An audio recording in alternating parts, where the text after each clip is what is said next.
I feel like I'm annoying.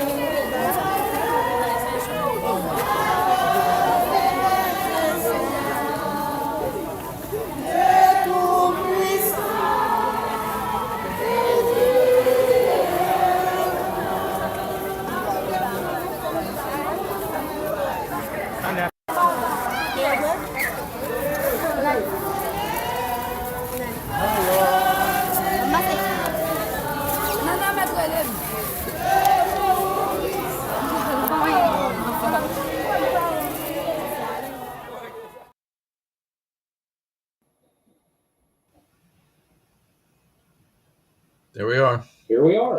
Hello, Pastor Hearing. Yes. It's Christian Hearing. Our names are not on the screen Well. anymore. I'm not sure how to. You're Christian Hearing. I'm Indeed. John Black. We're both pastors, ordained properly. So how are you doing? I'm doing well. Thank you. Flourishing. You're frozen. There you are. Wes is not joining us. His child is no longer named TBD. It is Annalise. So it's a beautiful name. So he's busy. And tonight we are looking again at Parenting by God's Promises by Dr. Joel Beeke. Several people at the church are reading through this with us. We're on chapter 13 called Preventive Discipline. And so it starts off with Ephesians 6, chapter 4, which in the King James says, "And ye fathers, provoke not your children to wrath, but bring them up in the nurture and admonition of the Lord."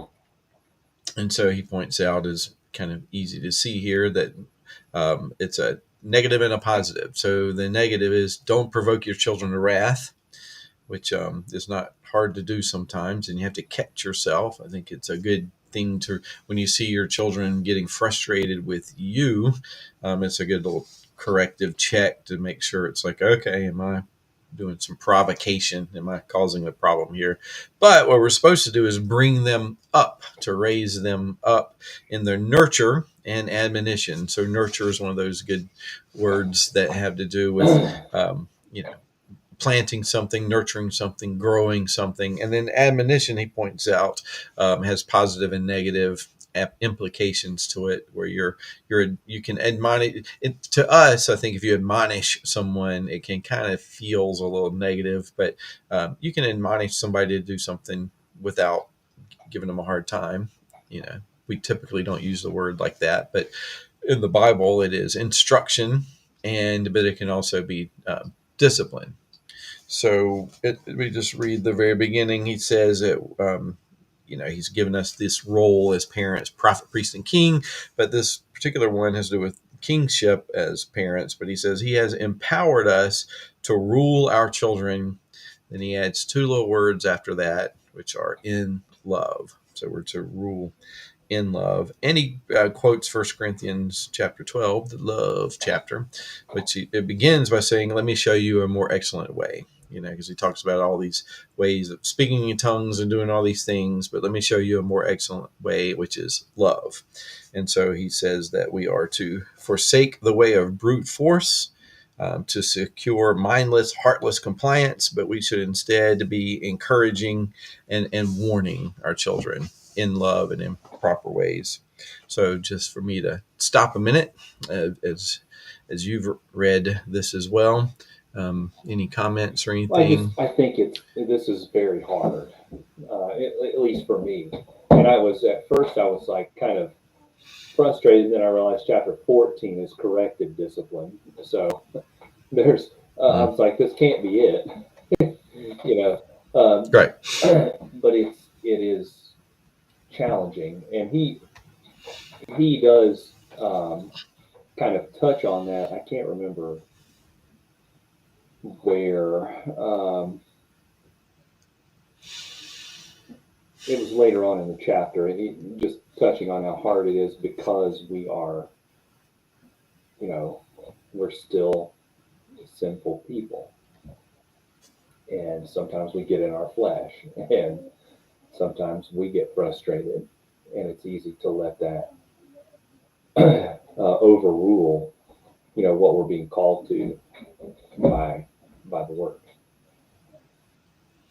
All right, so this is preventive discipline, and you said this is, but you were thankful that the next chapter is coming up, which is corrective discipline. So, what was difficult? So, this is about what would you say this? So, yeah, preventive discipline. How does he?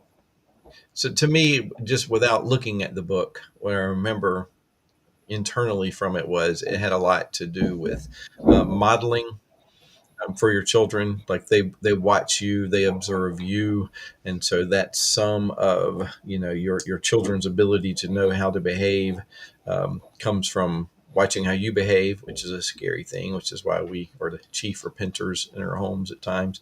And but also um, well, just to sort of follow the flow of the book, um, he talks about, I wrote down, practical helps to minimize negative discipline and to accentuate positive Yeah, discipline. I just it's to me it's easy just to swing over to the.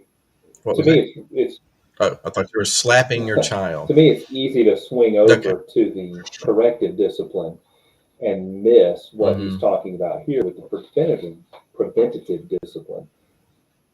Um,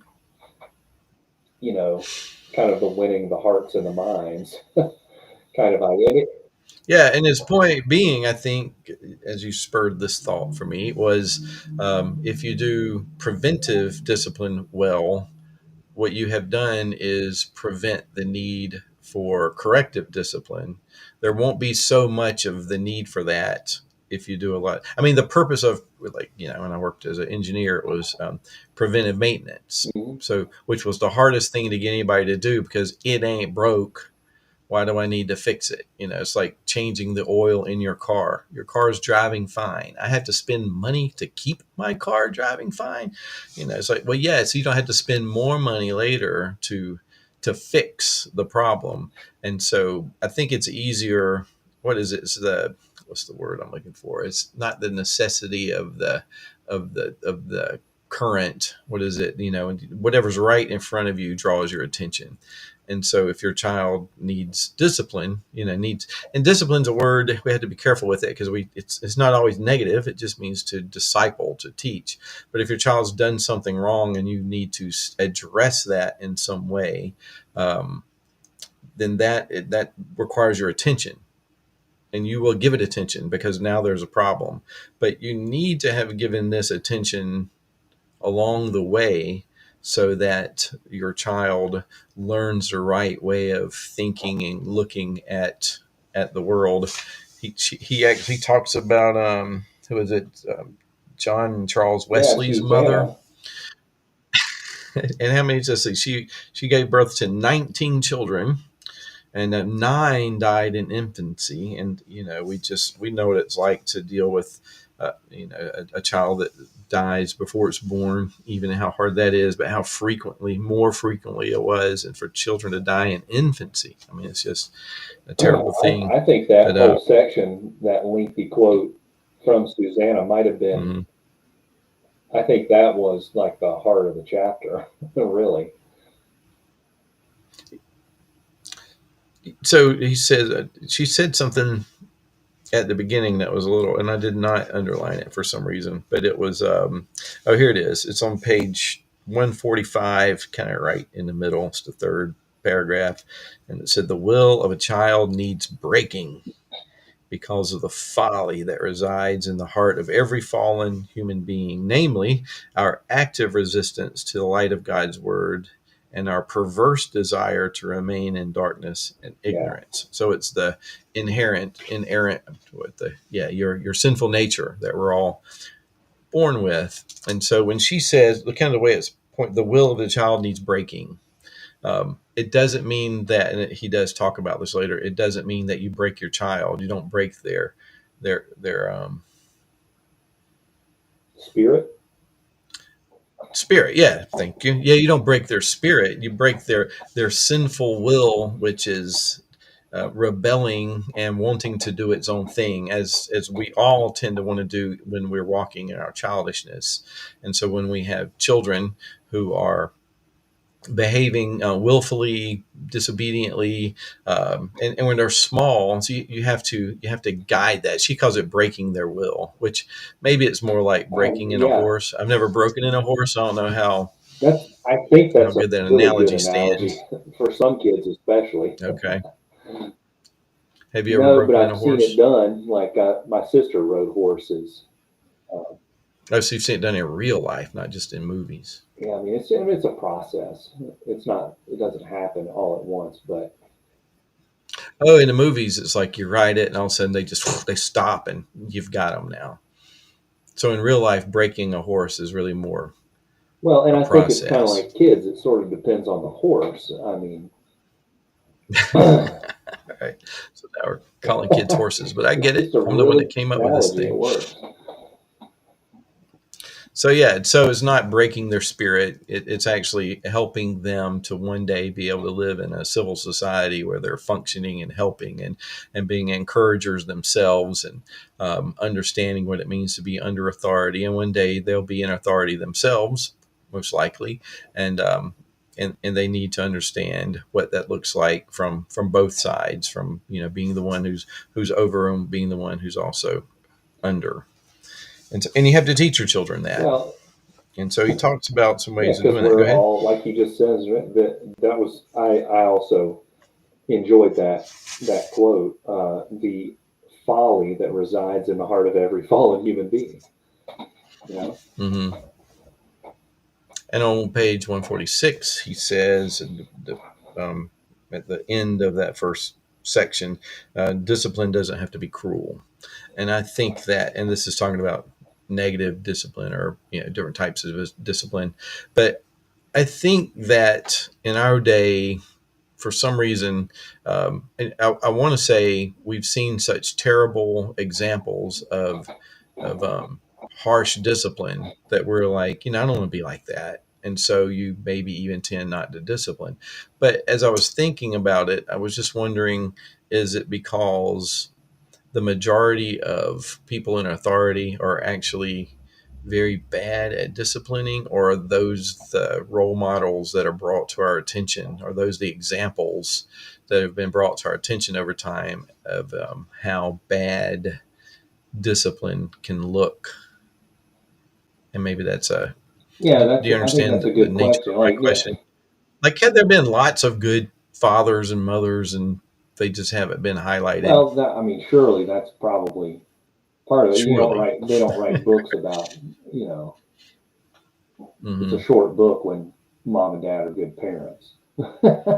you know, Yeah, it's not, it doesn't make it's true.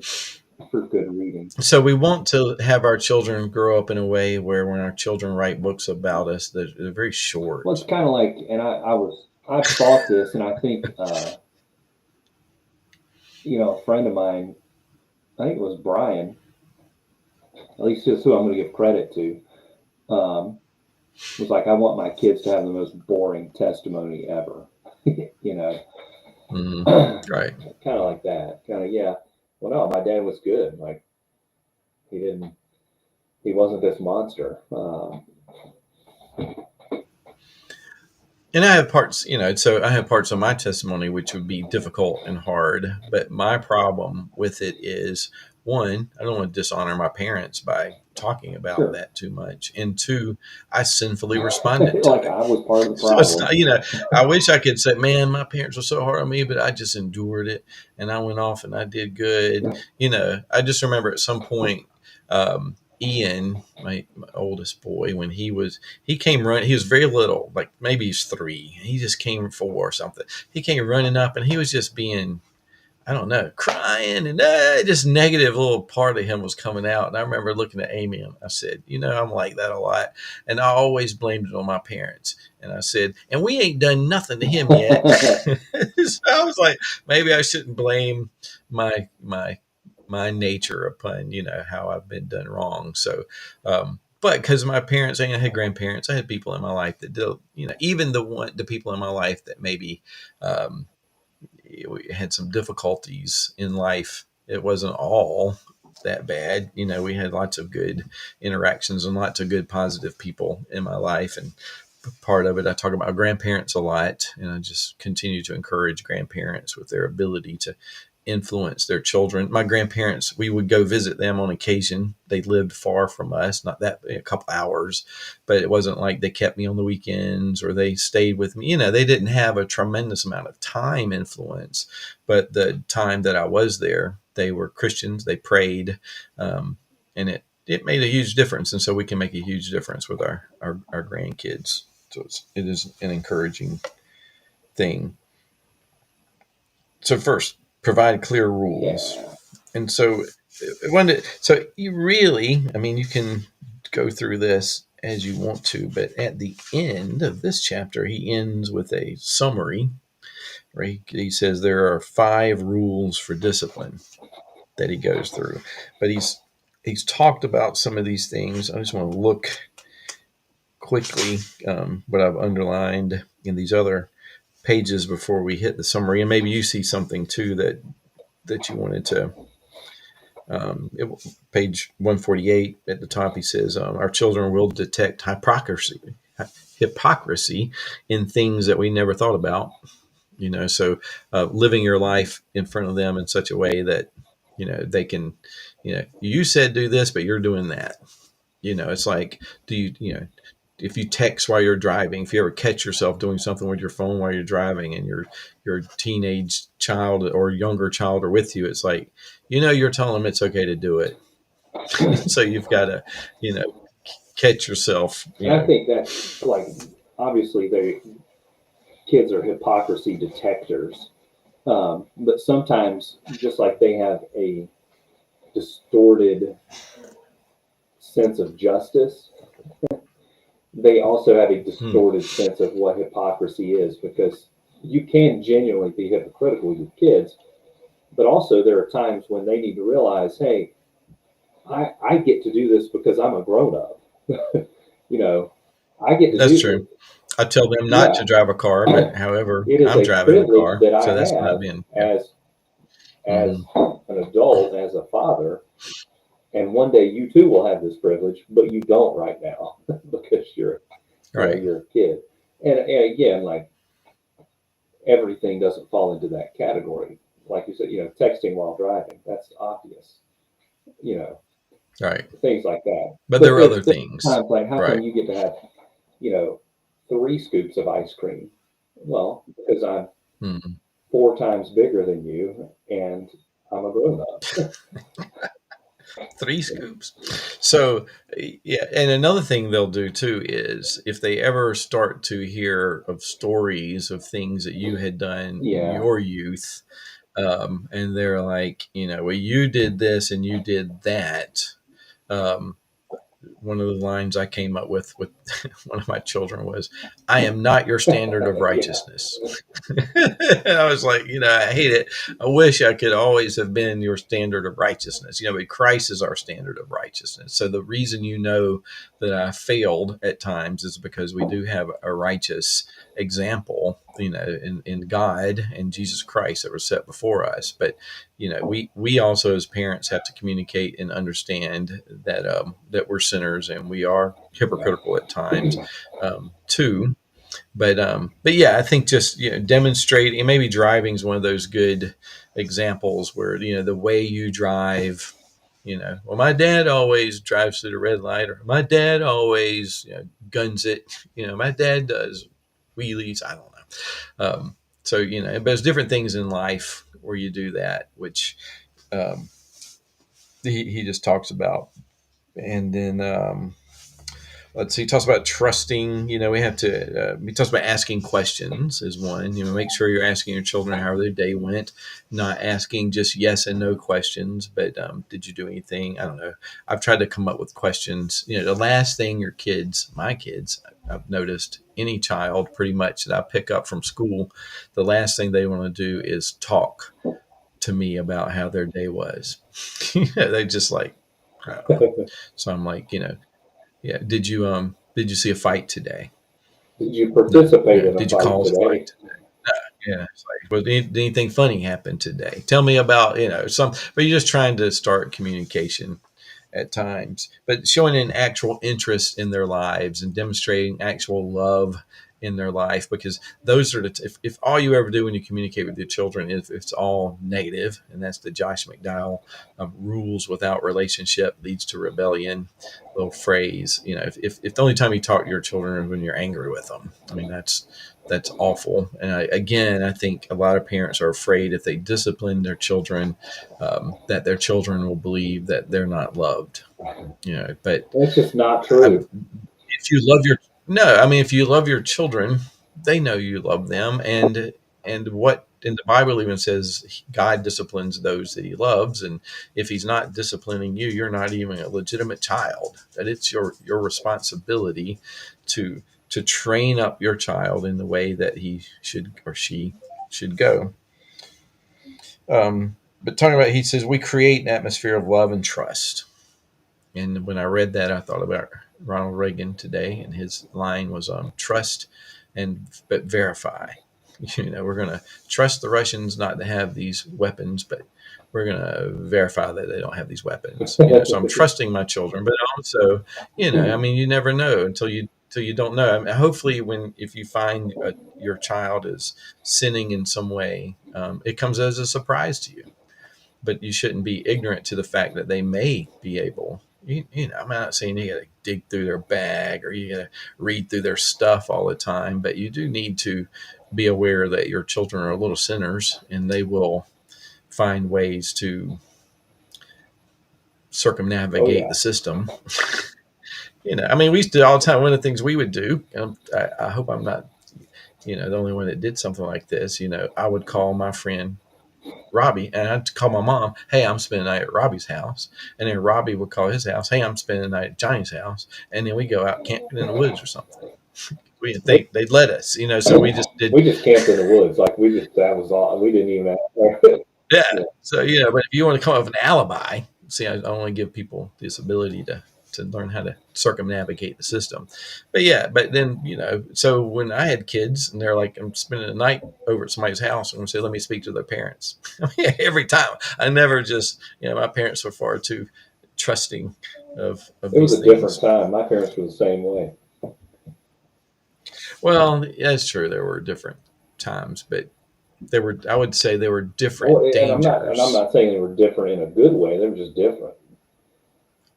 Right. Well, yeah. And it depends on where you lived and things too. Our neighborhood, we had it was a village. People knew each other, and I don't know. So yeah, you just have to make sure that you check up on your children, keep up with where they are, keep up with what they're doing, care about what it is, and and don't just take things on blind faith. So, all right. So page 150, he has the 5 rules for discipline.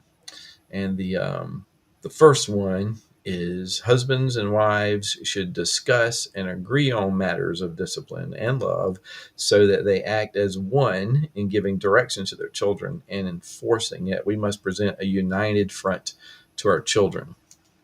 And I know this is particularly noticeable when you have a divorced family. So a husband and a wife, and they play each other. Sometimes if the kids go to their father's house for the weekends and they come back, they can play one another off each other. So even if they're not on the same page of discipline, that causes problem. But just being in the same home.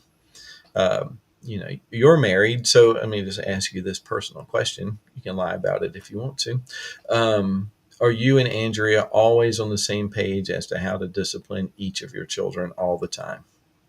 I set it up for you so that you could say no without sounding terrible. Well, I think, I want to answer genuinely. If we're not, we try to get on the same page. Like, Right. Oh, hey, I was gonna, that's an offense that, deserves this kind of discipline. Oh, okay. All right. Well, all right. Then from now on, that's what that's going to be. Because we always strive to be united. I mean, it's even then, like when they come to us, well, Daddy, can I have a treat? Well, did you already ask Mommy? Yeah, she said no. Well, I'm not going to So, yeah, tell you anything there's your different. trust but verify situation. Yeah, and that is when those are the situations, and I know that Andrea has said no, or she knows that I've said no, then the immediate answer is, well, I'm not going to tell you anything different. Mm-hmm. And if we are off a bit on, disciplining, we usually try to get that rectified pretty quickly so that we are united. Right. And with But Amy no, and it's I, not always perfect. right? Yeah. So with Amy and I, with you typically, your children are all different natured temperaments, and some of the, how many you have? Four. For Okay, got it. So half of black them may girls, be like you, and half of them may be like your wife, Andrea. How many? What do you think it is? A 50-50 split, or can you see yourselves in all of them? it's easiest now, like to see me and Carter and Andrea and Adeline. Hmm. Grayson's coming along. Grayson is so much his own. He is a ball of fire in the best and the worst possible ways. You know what I mean? Like we love him because he is. Oh no, I messed up my So you're gonna have trouble figuring out where he's coming from, and yeah, yeah, yeah, and and how to get to Lewis. him. It's kind of hard to tell. I feel like Lewis is going to be like Grayson, but I don't know. Mhm. Yeah, but I think you're right. Whenever I have to. Amy will have a perspective on one of the children that maybe I don't have. Like I'm ready just to say, hey, that's it. He's on Yeah, yeah, restriction. And then she's like, wait a minute, maybe. And then she shows me from his perspective a little better, and then I can do the same. Like Chandler was like her, and Ian was like me, so I was able to understand what was happening and maybe give a different perspective on things. And so it was helpful to work together for those things. But yeah, if you can't get on the same page about how to discipline on particular things, I'm not sure how to handle that other than to say, well, we have to be on the same. We have to handle it together. How are we going to handle it together, even with this disagreement? And that's the difficulty. But you should at least strive to figure out how to be on the same page when it comes to different disciplinary things. Secondly, is we must conquer our children's will early.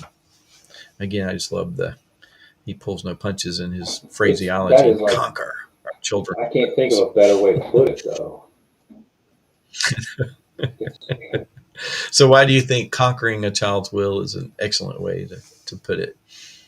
because they're right back to where did it go?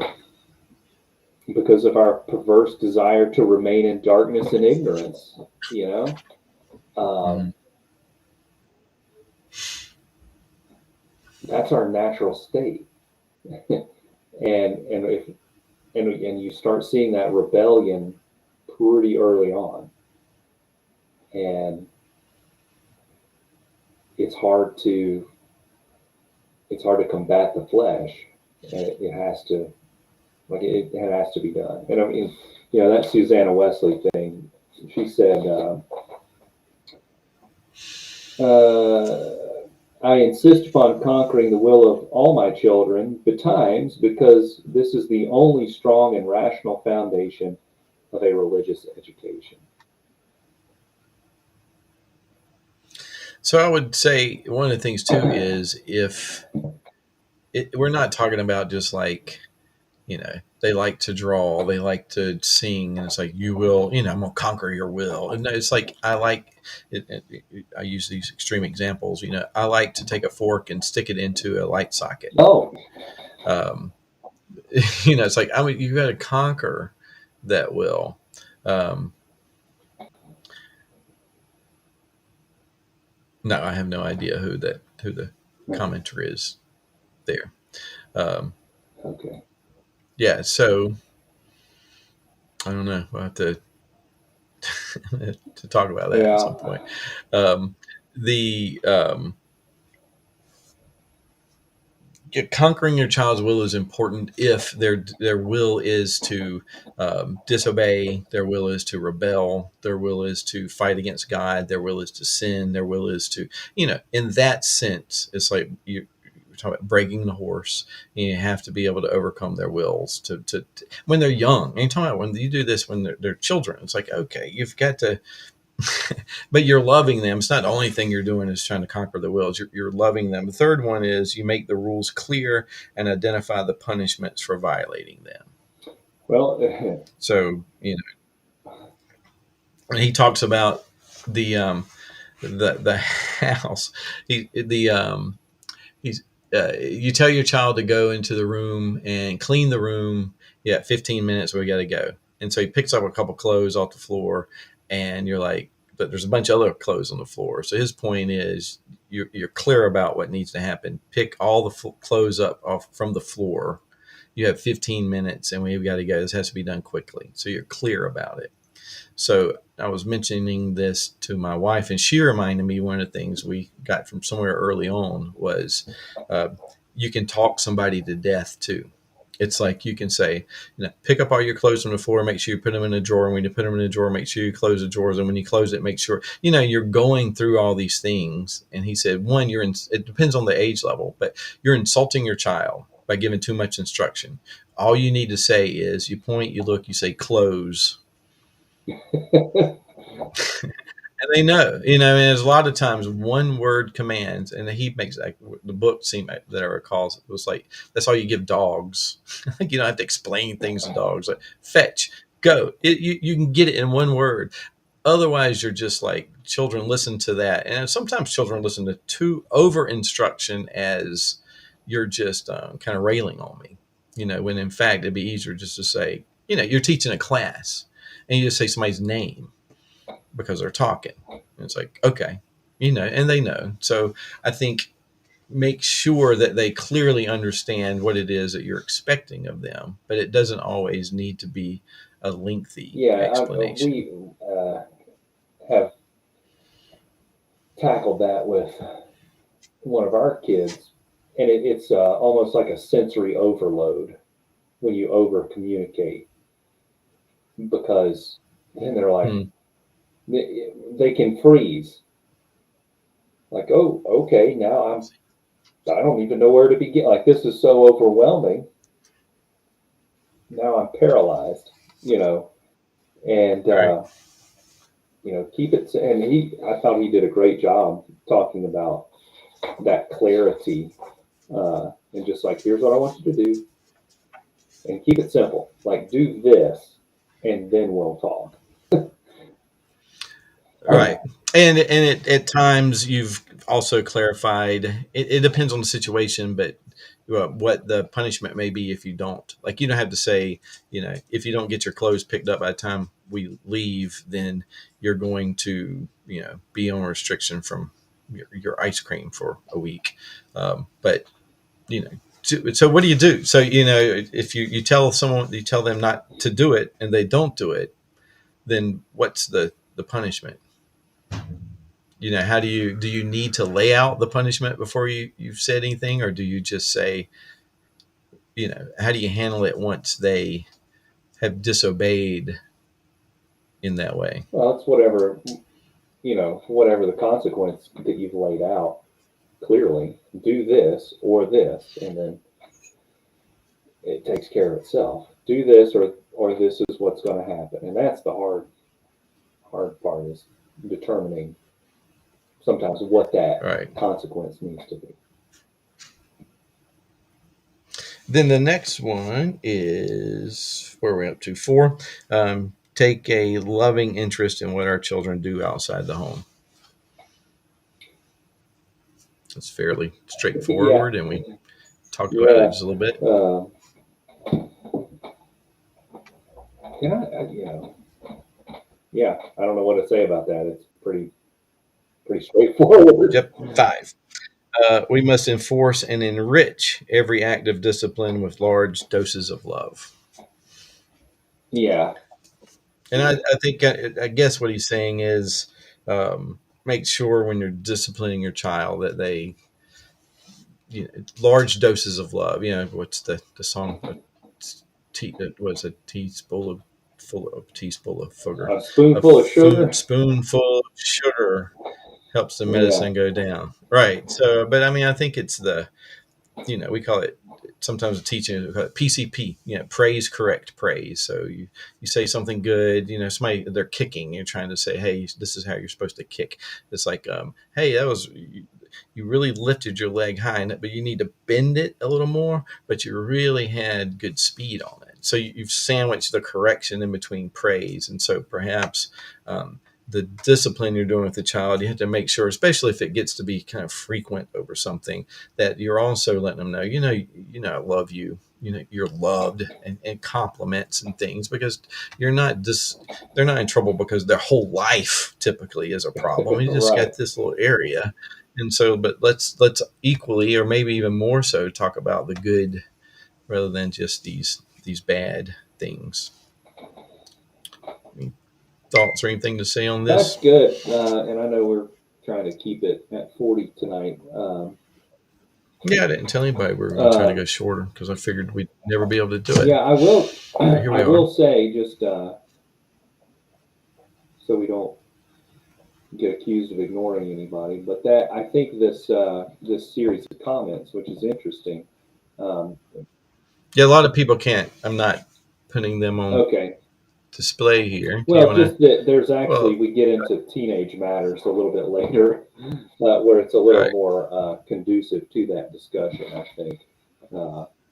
right. And I haven't been able to just to read it. As far as keeping us, Um, just kind of keeping it so on. it sounds like he has a. So this one guy's got a Christian son, and he's trying to figure out how to keep him, chaste when there are other, women that are. I don't know. So it's like, yeah, being able to watch your teenage children, end of the day, a Christian man as a young wife. And I don't know. I'd have to read it more closely to know what is being said here. But, yeah, you have to keep. I think it's to trust and verify, and that you continually lay out your expectations for your children, and hopefully it's so much easier when you've started out on a good path. So if you have young children, to be able to start early with these things is really helpful. But if you find yourself later in life, you have teenagers, you haven't been doing it right, God's merciful and gracious, and you pray about it, and you make sure you're in a good church where, there's other examples being laid out there, and that you pray with, and you have other godly parents around you that you're able to talk to and ask about and stuff. So, all right, so that's, I think we covered this one. So next week is, what's it called? Preventive discipline. Corrective. No, this Corrective. is corrective discipline. So that'll be a fun one to look at. Finally, the one we're waiting for. And so 908, we try to start at 908, and so each week you pull up the next So book of the I got Bible, and first they have First 908. Kings 9:8, and I'm just going to go ahead and say this is the opposite. This is what we're trying to avoid. And this Okay. house will become a heap of ruins. Everyone passing by it will be astonished and will hiss, and they will say, "Why has the Lord done thus to this land and to this house?" Mm. That's what we don't want. Well, my thought was, you have a bunch of teenage children and you left them home, and you came back, and all you have to say to people is like, I just left them home for too long by themselves. My house has become a The heap ruins. of ruins. Yeah. So, yeah, so our commenter said, God bless you both for humoring me and beyond. Yeah, I got to go back and read the comments a little I mean, there's a better. lot in there But that I just, yeah, there was. So, but anyway, yeah, thank you, Pastor Herring, for your time, and pray for all the parents that are just trying to do the best they can. And I just think, be encouraged by the gospel, be encouraged by grace. God just blesses the work of our hand, our meager efforts at anything we do and we're His children. So He loves us and He cares Thank for us, goodness. and He's the one who's bringing us along. All right. Well, thank you, sir. And I will, maybe Wes will join us next week if he chooses to. I'm trying to talk other friends into doing this if they would like, but coming online on the camera is a hard thing to do sometimes. All right. Sounds I'll good. talk to you Yep. See All you right. Thursday.